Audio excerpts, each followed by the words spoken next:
Hey, folks, and welcome to another More Than a Refresh, the T3D Sessions. With us today is Hunter O'Brien, one of the newest members of our team. Hunter, you've been with us for how long? Just over a year, sir. Just over a year. All right. Well, hey, Hunter, what are we talking about today?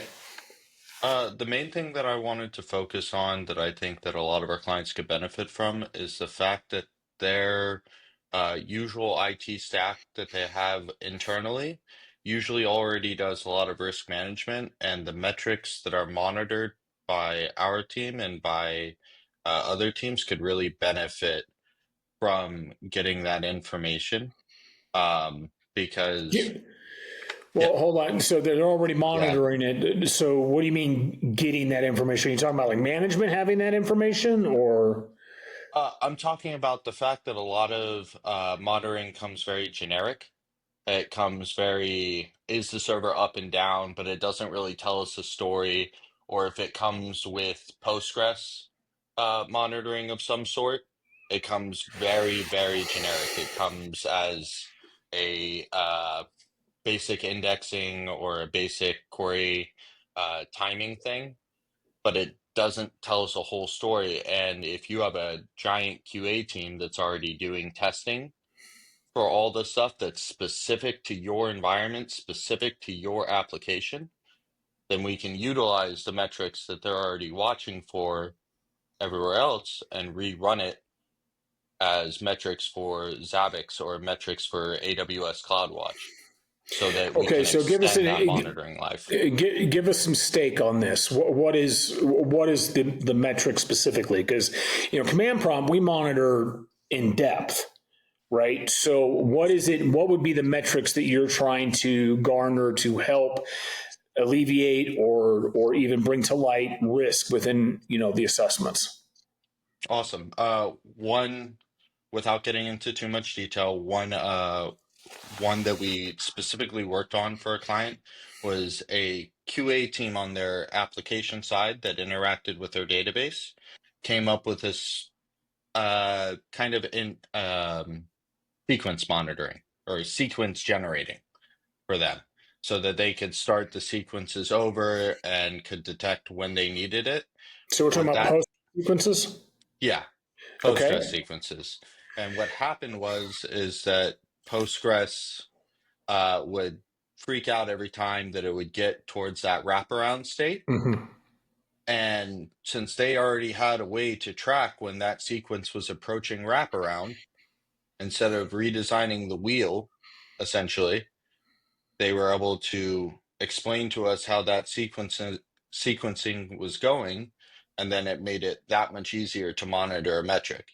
Whereas So if we're not we, talking we're not talking about a transaction wraparound here. We're talking about sequences. Let's say assuming it's either an integer or a big int. Well, all sequences are big int, right? yeah, It just depends on what they're using them for. So you're talking about we had a client, just so I'm clear, that actually met the int 8 upper barrier and had to reset their sequences. yes, they were tracking. Pardon my French, folks, but that's a shit ton of sequence. That's a lot of transactions that most people never in their life, in their entire life, in a business scenario, will reach that. Okay, and so what was it that we were able to do for them? So what we were able to do is implement the style of monitoring that they already had, sorry, the style of tracking that they already had implemented within their QA environment. So something that wasn't touching prod, we were able to take that from their QA environment and include it in their monitoring for prod. That way it could be reutilized and repurposed. So And then there, also by declaring it within prod, we can help manage essentially uptime, so they don't end up in an environment where those sequence wrap. yes, exactly. What would be another example? Another example would be um, making sure that when, uh, for instance, like the different host variables, it's something very simple, very basic, and everyone kind of understands it. But a lot of the generic templates come with these basic, oh, your disk is reaching 90% capacity, right? Um, Which may or may not matter. I mean, if you have 20 terabytes of disk, yeah, 90% is not necessarily the metric you're worried about. that's exactly what I'm talking about, though, is that a lot of the generic templates come, here is the totality of your environment, of your host. Here's that 90% mark. If we attached host vars, group vars, or different types of variables to that, we can track more specifically um, certain directories, certain partitions within the environment, which would allow us to more accurately track the state of the space that's being used.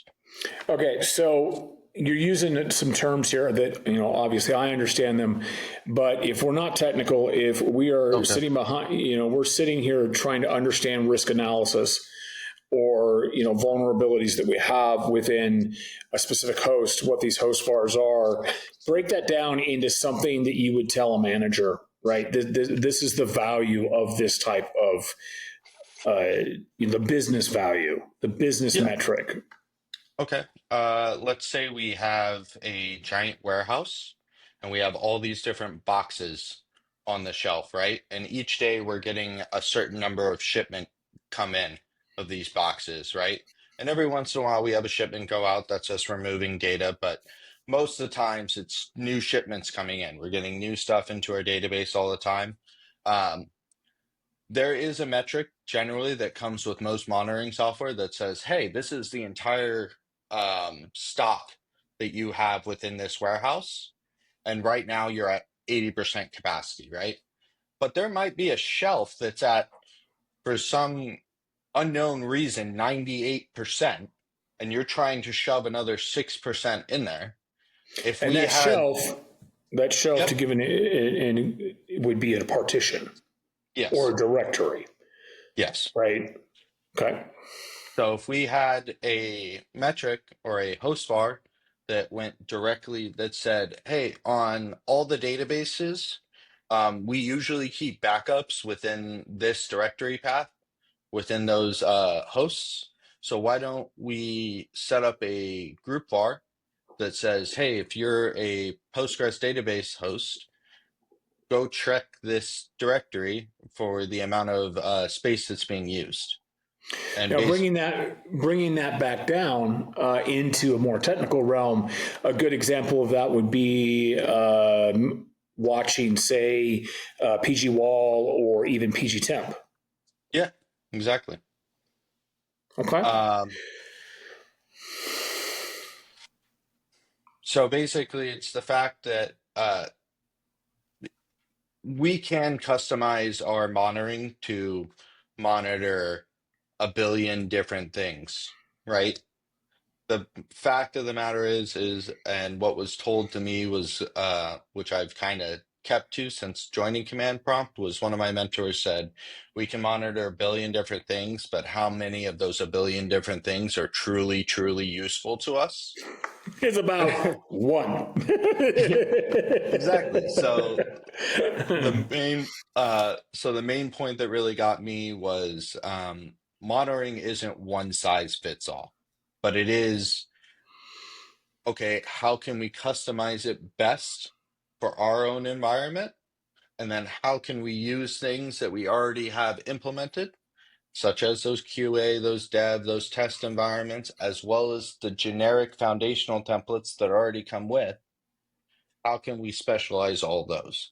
So using all those tools turns something that's generic, like say, how much space do I have in my entire warehouse, into how much space do I have on this shelf? Or, hey, Postgres, what are my queries looking like? Down to, hey, I know specifically that I have a weird sequence going on. I want to monitor it. How is my other team monitoring it within our test environment? What are their test cases? How are their test cases working? What I think you're actually getting at here, and I'm not trying to put words in your mouth, but Yeah. it's important, especially as someone like myself.